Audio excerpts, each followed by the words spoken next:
মানুষ ভালো লাগে না, কিন্তু তোমারই ভালো লাগছে কারণ তুমি পড়ি।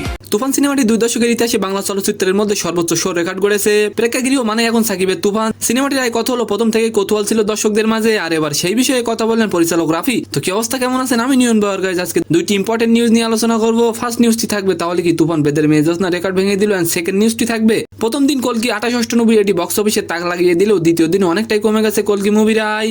তুফান সিনেমাটি বাংলা সিনেমার অবস্থানকে কয়েক ধাপ উপরে নিয়ে যাবে এমনটাই ধারণা করা হয়েছিল অনেক আগেই। অবশেষে তা দিনে দিনে সত্যতাই রূপ নিচ্ছে। সিনেমাটি গড়েছে একের পর এক রেকর্ড। আচ্ছা, আপনি কি তুফান সিনেমাটি দেখেছেন? অবশ্যই কমেন্ট করে যাবেন।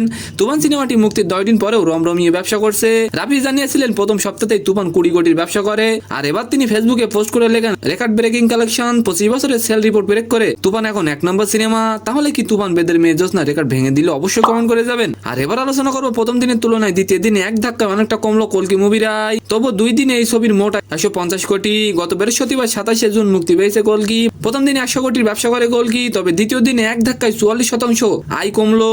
দ্বিতীয় দিনে কলকি সিনেমাটি মোট 54 কোটি ইনকাম করে। এর মধ্যে সবচেয়ে বেশি ইনকাম এসেছে তেলুগু ভার্সন থেকে। তো সম্মানিত দর্শক, আজকের ভিডিওটি কেমন লাগলো অবশ্যই কমেন্ট বক্সে জানাবে। আর ভিডিওটি যদি ভালো লাগে অবশ্যই একটি লাইক দিয়ে আমাদের চ্যানেলটিকে সাবস্ক্রাইব করে দিবেন। ধন্যবাদ।